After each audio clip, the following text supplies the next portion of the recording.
My question is very specific regarding your lecture.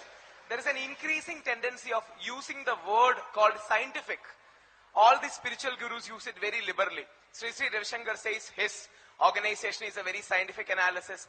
Baba Ramdev says it's very scientific. Almost a month back there was a huge Bible convention here where they said it's very scientific and compatible.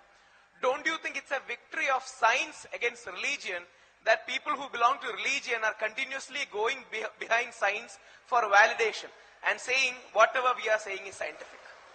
Brother Rahul has asked a very good question. He says he heard my speech as a scientific. Baba Ramdev says scientific. Sri Sri Ravi Shankar says scientific. Isn't it a victory over science, over religions? I partly agree and disagree with you. If you heard my earlier part of the speech, I said that if you claim it to be the word of God, it should pass the test of time. Previously was the age of miracles. The Quran was the miracle of miracles. Then came the age of literature and poetry. Muslim and non-Muslim Arabic scholars agree that Quran is the best Arabic literature available on the face of the earth. Today is the age of science. Quran, if you analyze with science, it is par excellence. Tomorrow, people may not believe in science. Like today, if I tell you, a religious book says in a poetic fashion, the earth is flat, will you believe? No. Because today is not the age of poetry, but yet, Quran is poetic, miraculous, and scientific. Tomorrow may be some other age. Now coming to your question. Baba Ramdev says that his religion is scientific. I had a debate with Dr. William Campbell, medical doctor, MD, says Bible is scientific. I'm not a person who likes criticizing other religions. But Dr. William Campbell wrote a book saying there are more than 36 scientific errors in the Quran. And he circulated that book, very popular, no reply. So I went to Chicago in the year 2000. On April 1st, we had a dialogue. Quran and Bible in the light of science. And believe me, I answered to all his allegations. But when I pointed out 38 scientific errors, there are more than 100,000 in the Bible, I pointed out 38, he could not answer to a single. But the problem is when you have a debate, you will come to know how scientific is a religion. Just because Bible says 10 scientific things, that does not make it a true book. What we have to analyze, see everything, even if there's one unscientific thing mentioned, Bible cannot be the word of God. Well, therefore I challenge to the brother, point out one unscientific thing, unscientific fact, not hypothesis.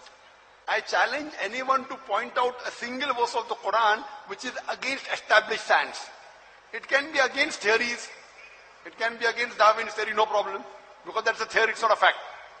If you put this test to the other scriptures, I gave a lecture on Quran modern science, I can give a longer lecture on unscientific things mentioned in the Bible. Not that I want to criticize it. I can give a lecture on unscientific things mentioned in the Vedas. Now then I challenge all your spiritual heads, whether William Campbell, whether Benny Hinn, whether Billy Graham, to come and prove what I'm saying is wrong. I can give a lecture on the unscientific mentioned in the Vedas. I don't do it here. Veda says that the sun revolves around the earth. Yajurved. Do I believe? No. So then you have to ask to these Hindu scholars, what do you have to say about this verse of the Veda? Do you understand?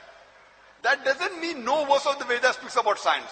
If there are 1,000 verses, 50% speak about science, 50% is against science, I as a medical doctor will not believe in it. Do you understand?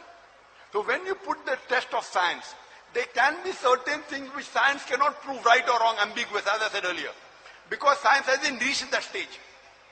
So when you put the test of science to all the scriptures, 100% of the scriptures fail except the Quran. I am saying that. Because I am a student of comparative religion. So when you put this test of science, that doesn't mean other scriptures don't have scientific facts. They have, but it's mixture. So what I say, maybe the Bible has many scientific facts. So that portion which matches with science may be the word of God, which doesn't match with science is a corruption, is an interpolation, is a fabrication. What we believe, Quran says in Surah Ra, chapter number 13, verse number 38, Allah says, وَلِكُلِّ قَوْمٍ هَادٍ. In every age have we sent a revelation. But by name, 4 are mentioned in the Quran. Torah, Zabur, Injil and the Quran. Torah is the Wahi given to David, peace be upon him. Injil is the wahi given to Isa alayhi salam. Zabur is the wahi, revelation given to David, peace be upon him. Quran is the wahi, the revelation given to Prophet Muhammad, peace be upon him. But all the previous revelations, there were many. Like messengers, 124,000, 25 are mentioned by name.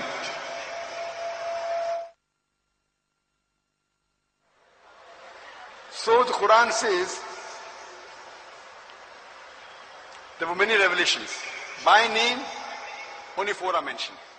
But all the revelations that came before the Quran, they were meant for a particular group of people and was meant to be followed till a particular time period. Injil came only for the Bani Israel. It didn't come for the whole of humanity. So Almighty God did not think it fit to preserve it.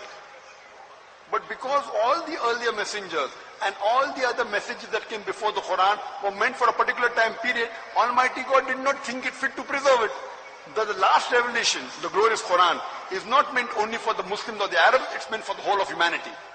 Quran says in chapter 14 verse number 1, chapter 14 verse 54, in Surah Baqarah chapter 2 verse 185, in Surah Zumur chapter 39 verse number 41, that the Quran is meant for the whole of humanity.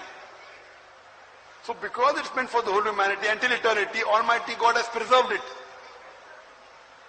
Therefore you cannot find a single scientific error in the Quran. But the other scriptures may have been the word of God, but have been changed by the human beings. And Almighty God did not think it fit to preserve because it is not meant for all of humanity. It's not meant to be followed today. So that's the difference between Quran and the other scriptures. Similarly, Prophet Muhammad, peace be upon him. All the messengers that came before Prophet Muhammad, peace be upon him, Moses, Jesus, Adam, Abraham, peace be upon them all, they were meant only for their people and for that time. We love them, we respect them. But today we have to follow the last and final messenger, Prophet Muhammad, peace be upon him, and last and final message, the glorious Quran. Hope that answers the question. So it is not science which should be thought to be great.